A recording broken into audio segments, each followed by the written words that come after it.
जो longest India का railway platform 2023 में इसको इनॉग्रेट किया है इंडिया के पीएम मोदी ने, इसका नाम Guinness book of world record में भी आ गया है।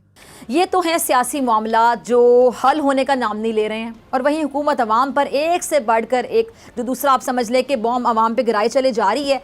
आलमी मार्केट में आपको पता है पेट्रोलियम मसनूआत में कमी के बावजूद पाकिस्तान में पेट्रोल मजीद महंगा कर दिया गया है। और गिनीज बुक पे फिर मैं गई, मैंने कहा देखे यहाँ पर क्या है, तो उसमें ये आ रहा है कि उसकी डिटेल्स हैं। इकोनॉमी सफर कर रही है, गरीब बेचारा गरीब से गरीबतर होता चला जा रहा है। इस वक्त हमारे पाकिस्तान के इकोनॉमिक इश्यूज हैं, चैलेंजेस हैं, उसमें भारत पाकिस्तान की मदद कर सकता है। जिस तरह भारत ने बांग्लादेश की मदद की या फिर श्रीलंका की मदद की, तो Bharat India is adding 10,000 kilometre of highway per year. IMF के साथ मुज़ाकरात चल रहे हैं, तो हमारे वज़ीर ख़जाना और वज़ीर आज़म न्यूक्लियर असासों और मिसाइल प्रोग्राम के हवाले से बात कर रहे हैं। ये टाइमिंग क्यों बहुत अहम है? इसाक डार साहब के बकौल कि IMF ने इस किस्म की भी कंडीशंस लगा दी हैं। अब भला बताइए, हमने घास खा खा के, भुट्टो साहब ने कहा था हम घास खाएंगे लेकिन हम एटम बम बनाएंगे, तो बिल्कुल जी हमने खूब घास खाई और हम अभी तक घास ही खा रहे हैं, और उसके बाद एटम बम हमने बनाए। एयरपोर्ट्स जो हैं वो भी डबल हो गए हैं। तो जहां ये हुआ है वहीं पर पाकिस्तान में मैं ये खबर देख रही थी कि जो दुनिया की एयरलाइंस है, इंटरनेशनल एयरलाइंस, उन्होंने अब ये कहा है कि अब और नहीं चल सकता, क्योंकि बहुत जो बड़ा बैकलॉग जो है वो हो गया है पेमेंट्स का। हेलो फ्रेंड्स, जय हिंद। हिंदुस्तान स्पेशल में आपका स्वागत है दोस्तों। Guinness book of world record में भारत के एक रेलवे स्टेशन का नाम दुनिया के सबसे लंबे रेलवे प्लेटफॉर्म के रूप में दर्ज किया गया है। यह है भारतीय रेलवे में दक्षिण पश्चिमी रेलवे जोन का Hubli railway station. Prime minister Modi ने कुछ दिन पहले इस स्टेशन को देश को समर्पित किया था। हुबली रेलवे स्टेशन 20 करोड़ रुपए की लागत से बनकर तैयार हुआ है। हुबली यार्ड के पुनर्निर्माण के हिस्से के रूप में यह निर्माण किया गया है। यह कर्नाटक का एक महत्वपूर्ण जंक्शन है। उत्तरी कर्नाटक क्षेत्र में हुबली व्यापार का एक बड़ा हब है। यह स्टेशन बेंगलुरु, हॉस्पिटे और वास्को दिगामा की और रेलवे लाइनों को जोड़ने वाले जंक्शन पर स्थित है। शहर की बढ़ती जरूरतों को पूरा करने के लिए स्टेशन में पुराने 5 प्लेटफॉर्म के अलावा 3 नए प्लेटफॉर्म जोड़े गए हैं। इनमें से एक प्लेटफॉर्म नंबर 8 की लंबाई 1507 मीटर है। आज मैं आपसे ये शेयर करना चाहती हूँ कि हम कितनी तेज़ रफ्तारी के साथ तरक्की कर रहे हैं।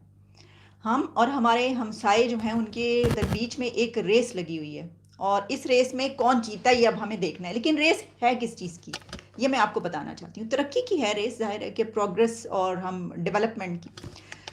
तो एक तो ट्वीट मेरे सामने ऐसी आई, 2 ट्वीट्स हैं जिसकी बिना पर, और एक खबर है जिसकी बिना पर मैं आपसे ये बात कर रही हूँ। जो खबर है वो मेरे सामने आई और इसको ट्वीट किया है हुसैन हक्कानी साहब ने, और फिर जब इसके पर मैंने वहाँ पर जाकर देखा, रिसर्च की, तो पता चला कि ये खबर जो है ये बिल्कुल दुरुस्त है। और ख़बर क्या है ये हम आपके सामने रख देते हैं। देखें जी, हुसैन हक्कानी साहब ने ट्वीट ये किया है कि India is adding 10,000 kilometre of highway per year. The length of the road network has increased from 3,81,000 kilometers in 2014 when Modi was elected to 7,29,000 kilometers this year. Over the same period, the number of Indian airports has doubled. ये जी the economist से लेकर और आपको international organisations, media outlets पे ये खबर कई जगहों पे मिलेगी। तो हमने कहा ये क्या है, तो हमें पता ये चला कि ये जो लॉन्गेस्ट इंडिया का रेलवे प्लेटफॉर्म जनवरी 2023 में इसको इनॉग्रेट किया है इंडिया के पीएम मोदी ने, इसका नाम Guinness book of world record में भी आ गया है।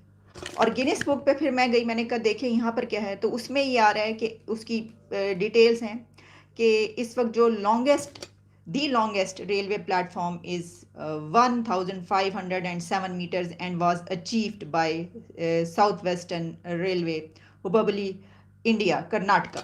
ये इसके अंदर और भी डिटेल्स हैं कि अब इसको जो है ये दुनिया का सबसे लॉन्गेस्ट रेलवे प्लेटफॉर्म कहा जा रहा है। और ये जो है construction was part of A remodel project of A railway yard, और फिर और कुछ डिटेल्स हैं इसके सामने। तो इस तरीके से जहाँ और बहुत सारी डेवलपमेंट्स में और प्रोग्रेस में इस वक्त हम देख रहे हैं कि हमारा हमसाया तरक्की करता हुआ हमें नज़र आ रहा है, आगे निकलता हुआ नज़र आ रहा है। हर रोज़ हमें कोई ऐसी खबर मिलती है और फिर हम कहते हैं ओह, अब हम क्या करें, अब बुराई का कौन सा और तरीका ढूंढें। फिर हम कहते हैं तरक्की कर रहा है, लेकिन देखो वहाँ पे क्या हो रहा है, ह्यूमन राइट्स की तरफ देखो। ओहो, तुम लोग इंडिया के पीएम मोदी को कहोगे ये तारीफ करोगे? तौबा तौबा। क्योंकि हमें, हमारे पास ये नहीं है कि हम कहें कि वो तरक्की कर रहा है तो क्या हुआ। जवाब तो ये होना चाहिए कि हमारी तरफ भी तो देखो ना कितनी तरक्की हुई, क्या कुछ हुआ। जैसे उन्होंने बताया कि एयरपोर्ट्स जो हैं वो भी डबल हो गए हैं। तो जहाँ ये हुआ है, वहीं पर पाकिस्तान में मैं ये खबर देख रही थी कि जो दुनिया की एयरलाइंस है, इंटरनेशनल एयरलाइंस, उन्होंने अब ये कहा है कि अब और नहीं चल सकता, क्योंकि बहुत जो बड़ा बैकलॉग जो है वो हो गया है पेमेंट्स का, और यहाँ से जो है वो पैसा नहीं आता, बहुत सी प्रॉब्लम्स हैं। तो पाकिस्तान के लिए जो बाहर की फ़्लाइट्स हैं, अमेरिका की और लंदन की ख़ास तौर पर 2-3 कंट्रीज़ जो हैं उनकी फ़्लाइट्स का ज़िक्र आया हुआ था, एक खबर थी। तो उन्होंने कहा है कि ये अब हो सकता है कि आने वाले दिनों में यहाँ से वो अपनी जो एयरलाइंस है वो अपनी फ़्लाइट्स बंद कर दें। लग यही रहा है कि आईएमएफ ने कहा है कि जो न्यूक्लियर प्रोग्राम है पाकिस्तान का उसको थोड़ा सा स्लो डाउन किया जाए। और वैसे तो स्लो डाउन क्या करे सर, मुझे तो लगता है कि पता नहीं चलता भी है कि नहीं, बहुत टाइम हो गया उसमें, मतलब तेल वेल डाले, पता नहीं बम बम चलते भी हैं कि नहीं। लेकिन खैर, इसाक डार साहब के बकौल कि आईएमएफ ने इस किस्म की भी कंडीशंस लगा दी हैं। अब भला बताइए, हमने घास खा खा के, भुट्टो साहब ने कहा था हम घास खाएंगे लेकिन हम एटम बम बनाएंगे, तो बिल्कुल जी, हमने खूब घास खाई और हम अभी तक घास ही खा रहे हैं, और उसके बाद एटम बम हमने बनाया। अब सारी दुनिया में तो ये होता है कि जो न्यूक्लियर एसिड्स होते हैं, जो न्यूक्लियर बम होता है, वो उस मुल्क की हिफाजत करता है। ये वाहिद बम है जिसकी हम हिफाजत करते रहते हैं कि कोई उठा के ना ले जाए, कुछ चुरा के ना ले जाए, कोई उसका फॉर्मूला ना उड़ा ले, कहीं कोई हमसे छीन ना ले, वगैरह वगैरह वगैरह। तो जी, इसी किस्म की चीजें जो है वो लगता है कि आईएमएफ ने एक बार फिर कोई और कंडीशन भी लगा दी। मुझे ना इसमें मोदी जी का हाथ लगता है। तो मोदी जी को ना बस आराम से बैठे जी, क्या हो गया, अगर हमारे पास भी एक बम रखा हुआ है तो हमने बस डराने के लिए रखा है, चलाने के लिए थोड़ी रखा है। ये भी कहा जाता है कि जी एटम बम जो होता है ना वो डराने के लिए होता है, चलाने के लिए नहीं होता। लेकिन ये हमारे यहाँ बोला जाता है, लेकिन हमारा कोई भरोसा नहीं, हम कब डराना बंद कर दें और चलाना शुरू कर दें। लेकिन हाँ, ये जरूर है कि आईएमएफ ने कोई इस तरह की कंडीशन भी लगा दी। तो आईएमएफ वाले इतने फारिग है ना, भाई 23 बार तुम लोगों ने पैसे दे दिए, अगर 24वीं बार दे दोगे तो मर थोड़ी जाओगे, भूखे थोड़ी हो जाओगे तुम लोग, इतना पैसा कहाँ लेके जाओगे, ऊपर तो पैसा वैसे भी नहीं ले जा सकते, हमें ही दे दो तो हम भी वापस कर देंगे। अगर हमने वापस ना किए होते तो 24वीं दफा तो हमें ना दे रहे होते ना, थोड़े थोड़े करके देते हैं, ठीक है दे देंगे अगली, मतलब अब 2-4 सदियों तक, या कहना चाहिए कई सेंचुरीज तक जो है वो हमारे लोग पैसे वापस करते रहेंगे, वो एक अलग बात है।